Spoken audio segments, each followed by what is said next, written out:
Now, if you're in a small office, typically you use something like Microsoft Excel to track information. So in our example here, we've got a very small little sheet with people's names and phone numbers. Now, this works well for a small office with a limited number of information. However, once you get big, it starts to become problematic. So in our example here, we start adding more columns. So you see that we have now a couple additional things, one of which is company. So both Dan and Sarah go to the same company, ABC. We also have some information that's not really linked to the person, but it's linked to the company. So the office phone obviously is linked to the person field, because Don and Sarah have different office phones. Same thing with home phones. However, the fax and main number are really linked to the company, not the person. Now, whenever you have something like this happen, you start having problems in the data. So assume, for example, that Don ends up calling in saying, hey, ABC has changed their fax number. So your intern goes in, pulls up his record in Excel and changes the fax number to something else. However, maybe Sarah then is forgotten because your intern only updated Don. In addition, with very large data sets, this kind of thing ends up being very inefficient as you're storing the same data multiple times. So the solution then is going to be to pull out the fax, main, and company fields so we don't have this kind of redundancy. So here's our revised system. Now you can see that we still have our first table, our person table with Don, Sarah, Bob, and the information that is about Don or is about Sarah. Especially important is we still have this company field here. This is now something we call a foreign key. It refers to information about Don, saying Don works at ABC, but also gives us sort of a pointer or a bookmark that we can use to go to a different table, our new table over here. Now notice in our new table we have the information in the column name, and these values match what we have over here. So in this table, this is something called the primary key, or PK for short. Over here in company, it's called a foreign key, or FK for short. Now this gives us a way to join back the data that we've just split. So if you see now in our company table, we have name, fax, and name, but there's only one record for ABC. So now when it comes time for someone to update information, when ABC says, hey, my fax number's changed, there's only one place now for you to put in the new fax number. So that's good. But now what we need to do is get back our original layout where we can see what Don's fax number and Sarah's main number is. To do this, you write a SQL statement. So you see over here we have select star from people, inner join company, and some on conditions here. So just as a reminder, select star says pull back all the rows. From tells us where we're going to get these rows from. So first we're going to get it from people, which is our first table up here.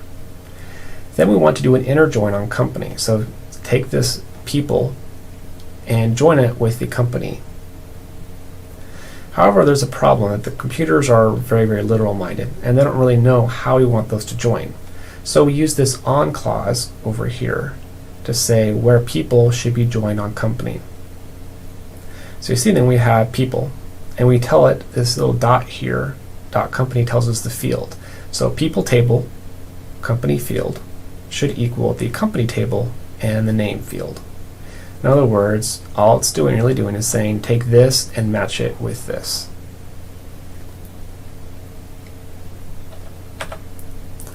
So now let's actually show you what the computer does as it puts this together. It takes these two tables, people and company, and does comparisons. So first it's going to say take John, Jamie, and we have the value ABC, which again is what we could put right here if we just sort of imagine it. The computer testing this in memory. And for every single row in the company table, it's going to try and match that. So first it matches it over here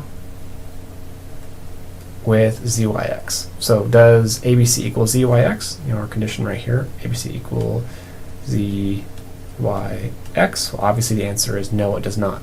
So it just continues, it doesn't do anything with that row. Then it goes down here and checks with the second one. Is ABC equal to ABC? So we just scratch this out and we write ABC. Is it ABC equal to ABC? Yes, of course it is. So we're going to take these two rows, smash them together, and put them into our result set. Now this purple table here isn't actually stored anywhere. It's just sort of held in memory for you as the computer tries to answer this query. So now that we've done the first row, done Dawn, now we're going to go to Sarah. So again, the computer says, okay, is ABC equal to ZYX? The answer is no, it's not, so it does nothing, it keeps going. Is ABC equal to ABC? Yes, it is. So it goes ahead and takes this and it's going to add it down here into our results.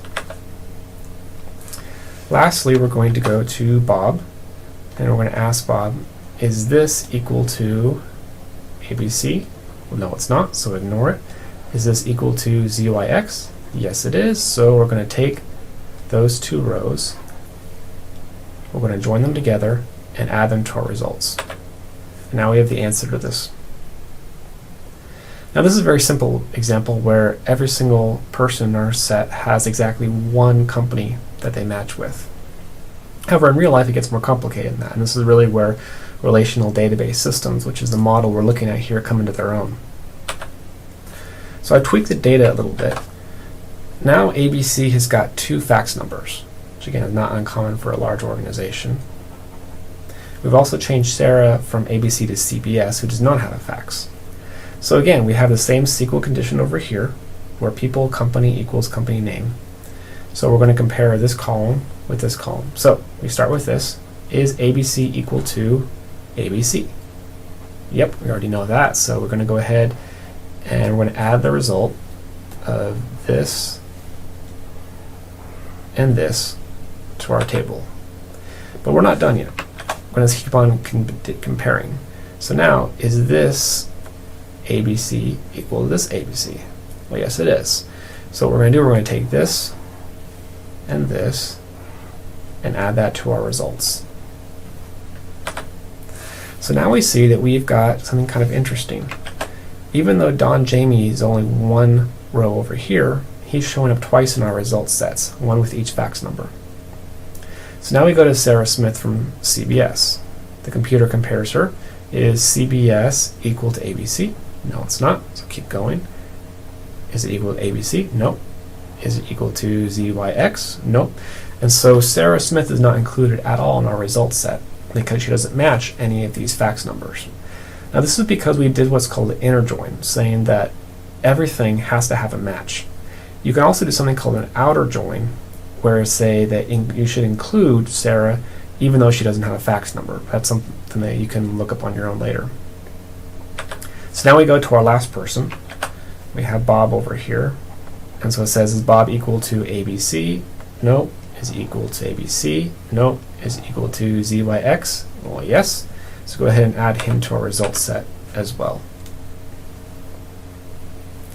So then, now that we've created our results set in memory, this is what you're actually going to see in whatever program it is you use to run this SQL command. And again, this is not something that actually exists as it is on a disk. All of our data is on these tables here, where we have some nice advantages of being able to store multiple values for ABC's fax number. And we can also have missing data that's efficiently stored. We don't have a row for Sarah Smith at CBS because they don't have any fax number. So this should give you a good idea of how a computer is actually going to handle these joined records.